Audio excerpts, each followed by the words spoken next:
Welcome back students to the part 4 of today's session. In this module, let us discuss about calorimetry and change of state. The word calorie means heat and metry means measurement. Therefore, calorimetry means measurement of heat. Calorimetry is defined as the heat which is transferred from a body at a higher temperature to a body at a lower temperature, provided there is no loss of heat to the atmosphere. Principle of calorimetry is that the heat lost by one body will be equivalent to the heat gained by another body.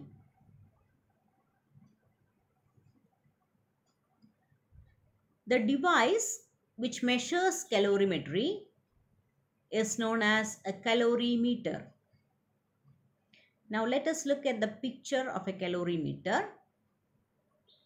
You can see water taken inside this calorimeter and it is insulated from its surroundings. A thermometer is inserted through one of the holes in the outer covering, and a stirrer is also inserted into the water. So let us describe a calorimeter.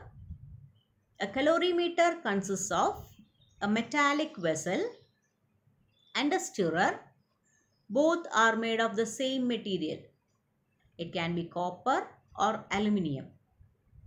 And the vessel is kept in a wooden jacket so that there is no heat loss.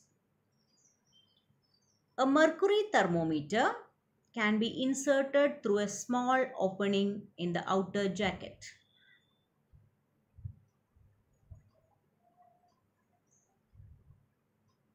Now let us define about the change of state. The transition from either solid to liquid or gas and gas to either liquid or solid is termed as the change of state. We can see that ice changes to its liquid form water, and water, that is liquid form, changes to its vapor form, which is gas.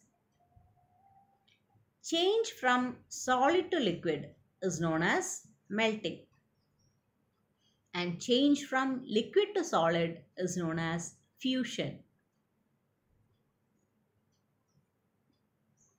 This is a plot of temperature versus time for change of state.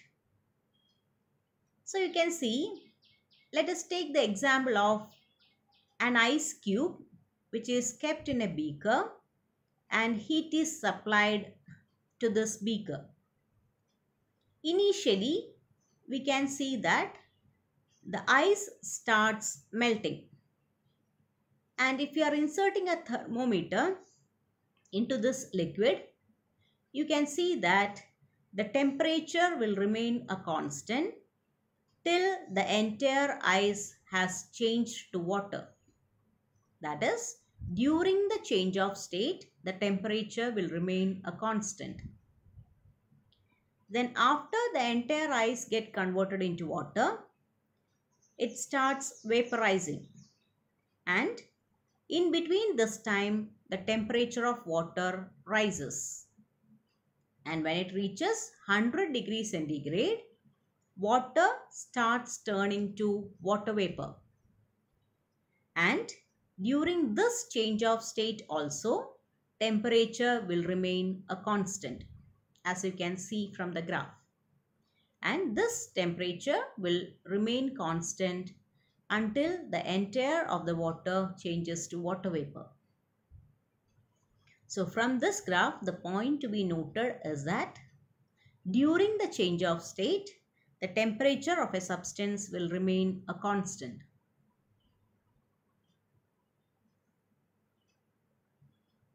Now let us see what is thermal equilibrium. At thermal equilibrium, there is no loss or gain of heat.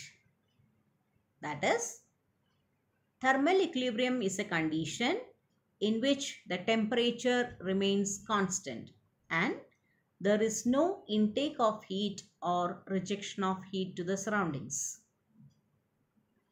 The temperature at which solid and the liquid states of a substance are in thermal equilibrium with each other is called its melting point.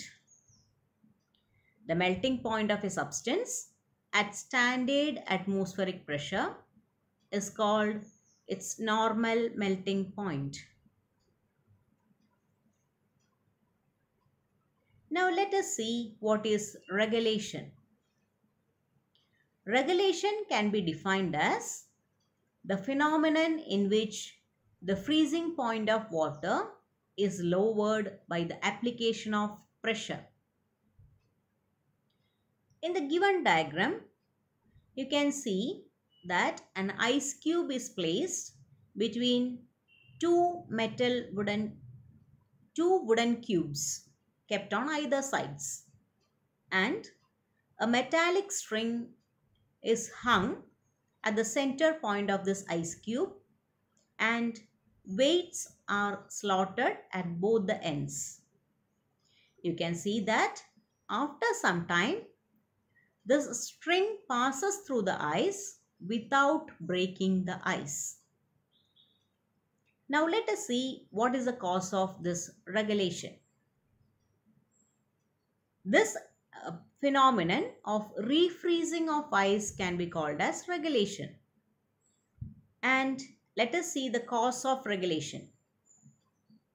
Suppose if we have block of ice and a copper wire pulled by two masses, if we will observe that the copper wire can pass through the ice block, this is because copper is a good conductor of heat, and as it passes through the ice, it gets refreeze, as the copper will generate heat and this heat will pass quickly to the ice below and it starts melting because there is increase in pressure which lowers temperature, as a result of which the wire will move through the ice. This happens because of regulation. That is, due to the weights which are slotted on either ends, the pressure exerted at the topmost portion of the ice cube will reduce the melting point and ice melts and the wire passes through the first layer of ice and the layer above it immediately refreezes due to the decrease in pressure.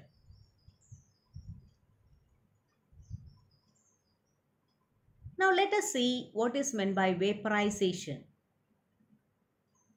Transition from liquid to vapor state, that is the change of state from liquid to vapor or gas, is called vaporization.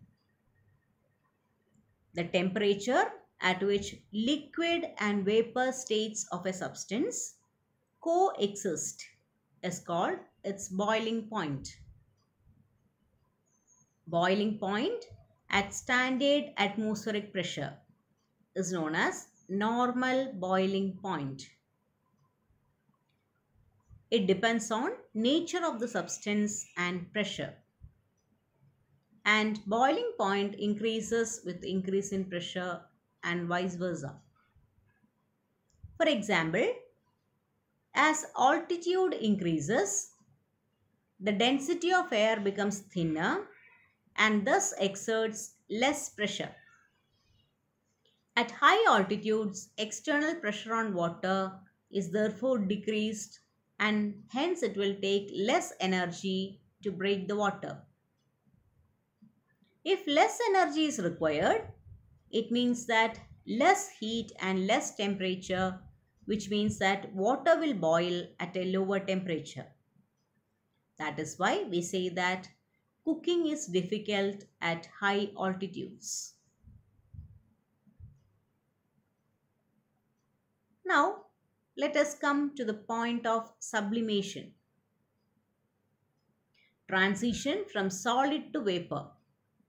That is, during sublimation, both the solid and vapor states of a substance coexist in thermal equilibrium. For example, dry ice or solid carbon dioxide sublimes iodine, and naphthalene balls sublimes to gaseous state. You might have seen that camphor, when it is heated, it directly changes from its solid state to vapor state. This is an example for sublimation. Hope you might have understood about the change of state. Thank you, dear students.